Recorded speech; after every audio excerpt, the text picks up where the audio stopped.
gente, tudo certo? Meu nome é Luísa, eu sou do Polo de Itaperuna e hoje a gente vai estudar sobre essa escola literária chamada Barroco.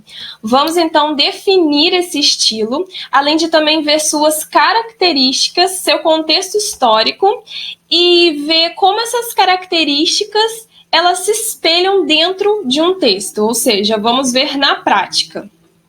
Vamos lá então? Bom, primeiramente, se você está se perguntando o que são essas escolas literárias e o que elas têm a ver com esses tópicos elencados aqui na tela, sugiro você assistir os nossos vídeos anteriores aqui mesmo no canal PVS, porque neles foi feito um panorama geral da literatura no Brasil, que vai do século XVI ao século XX. Então, pensando nisso, para refrescar sua memória, trouxemos uma linha do tempo contendo todas as escolas literárias e suas datas de início. Por agora, só nos interessa o Barroco. Se nos interessa o Barroco, você pode perceber ali no segundo tracinho da esquerda para a direita o estilo. Esse estilo, então, que se iniciou no Brasil em 1601. Para entender melhor as características do estilo barroco no Brasil, é preciso entender a sua origem, ou seja, o que estava acontecendo no mundo. E isso significa conhecer o seu contexto. Iniciaremos então com a Reforma Protestante, em 1517. Bom, ela ocorreu por meio de Martinho Lutero, um monge católico que estava descontente com várias práticas da Igreja Católica. Com isso, ele escreveu 95 teses de protesto contra o abuso da Igreja, gerando o abandono de vários fiéis. Isso fez com que acontecesse a ruptura da unidade católica no Ocidente. Ou seja, a Igreja era forte e então ficou fraca. Logo, houve o renascimento dos valores antropocêntricos clássicos. Isso significa dizer que houve, então, a afirmação da capacidade e poder na realização do homem. A Reforma Protestante provocou a Contra-Reforma em 1545. A Igreja Católica se reuniu, formando o Concílio de Trento, para discutir medidas a fim de reafirmar seus dogmas. Algumas medidas foram, olha aí no slide, a Inquisição, a Companhia de Jesus e o Index Liprorum Prohibitorum. Temos aí do lado uma imagem desse índex. Traduzindo livremente, significa Índice dos Livros Proibidos. Esse índice era um tipo de lista que tinha várias publicações consideradas heréticas e lascivas. Elas foram proibidas pela Igreja Católica. É importante dizer também que a primeira versão dele foi publicada pelo Papa Paulo IV em 1559 e depois revista e autorizada pelo Concílio de Trento. Voltando ali ao slide, no segundo pontinho da coluna do meio, temos a restauração do teocentrismo medieval. Esse pensamento, ele tem a ideia de que Deus é colocado no centro das preocupações humanas. Vamos lá. Então, diante dessa dualidade de pensamentos, nasce o Barroco. Com essa palavra dualidade, eu quis dizer que é um contraste de ideias. Em outras palavras, há a ideia antropocentrista, que fala que o homem é capaz e tem poder para realizações, e a ideia teocentrista, que fala que Deus é como uma medida de todas as coisas. Para continuar na linha de raciocínio, observe essa característica da arte barroca, a dualidade nessas pinturas. Olha a primeira pintura, a lição de anatomia do Dr. Tup. Nós podemos perceber o contraste entre luz e sombra, claro e escuro, vida e morte. Na pintura abaixo, a última ceia, nós vemos Jesus e Judas, simbolizando, respectivamente, amor e traição. E também vemos o contraste entre claro e escuro.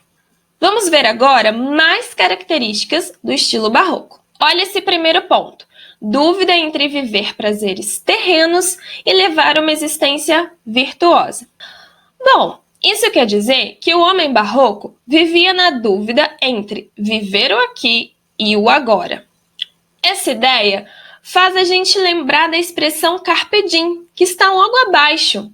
Significa aproveite o dia. Então, voltando, o homem barroco vivia na dúvida entre viver o aqui e o agora, e a ideia de culpa e medo pela punição divina, que é a ideia da contra-reforma. No segundo pontinho, já comentamos sobre essa expressão carpe diem, que significa aproveite o dia. Agora, ali no terceiro pontinho, expressão de um conflito existencial. Homem imerso em intenso conflito, na profunda incerteza e angústia. Ou seja, o homem barroco, ele vivia dentro desse pensamento, dentro dessa dúvida. Ou seja, dentro de sua cabeça, esse conflito existencial. No quarto ponto, temos os recursos estilísticos mais recorrentes do barroco. O primeiro, figuras de linguagem. Temos, então, a antítese e o paradoxo. Mas observem que existem mais figuras que ainda se destacam, como a metáfora, o quiasmo, a anáfora, as inversões sintáticas, que é o hipérbato, e o paralelismo. Temos também como recurso estilístico o cultismo, que significa jogo de palavras, e o conceptismo, jogo de ideias. Falaremos mais sobre esses estilos mais à frente. Principais autores. Aqui é importante ter em mente que o marco inicial do barroco literário no Brasil se deu com a publicação do poema épico Prosopopeia de Bento Teixeira em 1601. A prosopopeia, ela narra as aventuras de Jorge de Albuquerque Coelho, o governador da capitania de Pernambuco. Temos também os maiores representantes do barroco brasileiro. O primeiro deles, Gregório de Matos. Esse homem criou poesias religiosas, amorosas, eróticas, filosóficas e satíricas. Apelidado de Boca do Inferno, Gregório de Matos denunciou os desmandos da administração pública e a hipocrisia dos religiosos. Ou seja, ele teve esse apelido porque ele era muito ríspido ao se expressar sobre o que ele acreditava. Ele tinha a língua afiada. No segundo ponto, Padre Antônio Vieira. Ele escreveu sermões dotados de metáforas, antíteses e outros recursos estilísticos com a intenção de convencer o leitor. Estudo do texto, Gregório de Matos. Não vamos ler o texto todo no momento, mas você pode pausar o vídeo para ler com mais calma, ok?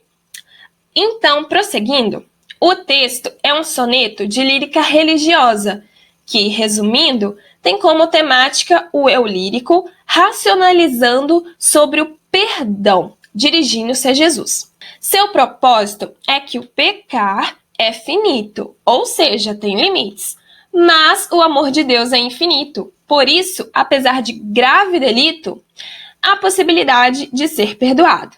Podemos perceber agora, no segundo quarteto, os versos 2 e 3. Temos a figura do paralelismo com a repetição de em cuja lei protesto de viver, em cuja santa lei hei de morrer. Esses versos apontam o conflito central do homem barroco, ou seja, o desejo de aproveitar a vida terrena, carpe diem, versus o choque entre os princípios da fé cristã. Esse conflito foi falado no slide anterior. Perceba agora, no segundo quarteto, o verso 6. Existe uma relação conflitante com a morte. Anoitecer, escuro. Observe, pois vejo a vida anoitecer. Agora, no primeiro e segundo tercetos, há o conflito central do homem barroco também. Oposição entre pecado e perdão. Existe aqui o uso de antítese, a aproximação de contrários. Observe esse verso. Muito grande é o vosso amor, perdão, e o meu delito, ou seja, pecado. Podemos perceber que o soneto faz uso do cultismo, o jogo de palavras. O cultismo busca rebuscar, descrever, detalhar, ornar a linguagem, confrontando palavras com seus contrários. Viver, morrer, pecar, salvar, finito, infinito, delito e amor. Agora, para esse slide, temos aqui mais 2 exemplos de trabalhos de Gregório de Matos, o Boca do Inferno. Uma lírica amorosa e também temos uma sátira. Você pode pausar o vídeo novamente para ler com mais calma, ok? Estudo do texto, Padre Antônio Vieira. Aqui temos um fragmento do Sermão da Sexagésima. Podemos perceber que o autor faz uso do conceptismo, jogo de ideias.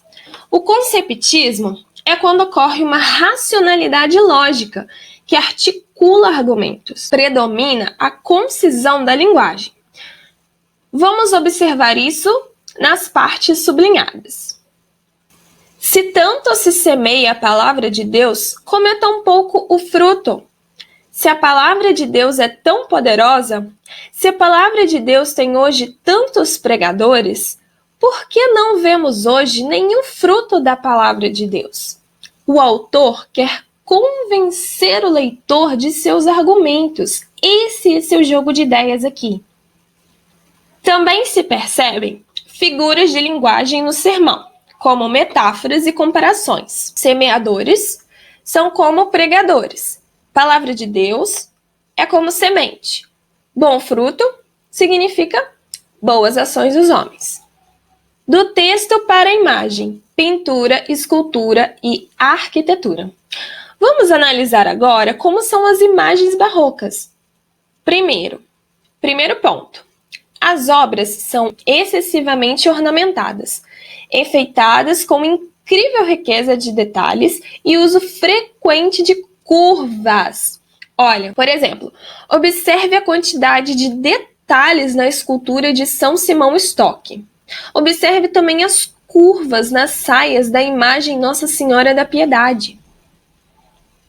Segundo ponto. As imagens exprimem movimento e dramaticidade, com roupas esvoaçantes e expressões retorcidas, revelando sentimentos de angústia, dor, pavor e etc. Percebam o movimento em São Simão Stock em sua manta. Parece estar abrindo ela. E olhem também a expressão de dor no rosto de Jesus na imagem da Nossa Senhora da Piedade. Terceiro ponto. Na pintura, a aproximação de opostos típica do barroco se traduz num jogo de contrastes entre claro e escuro, luz e sombra. Vimos isso anteriormente. Então, partindo para o quarto ponto. Ainda na pintura, a disposição dos elementos tende a ser assimétrica, ou seja, os elementos não se distribuem de forma homogênea pelo espaço da tela. Ou seja, você vai perceber em algumas pinturas barrocas que não há uma uniformidade de componentes na obra. Quinto ponto. Por fim, a temática religiosa está muito presente. Todas as imagens nesse slide remetem à temática religiosa. Perceba o título dessas imagens.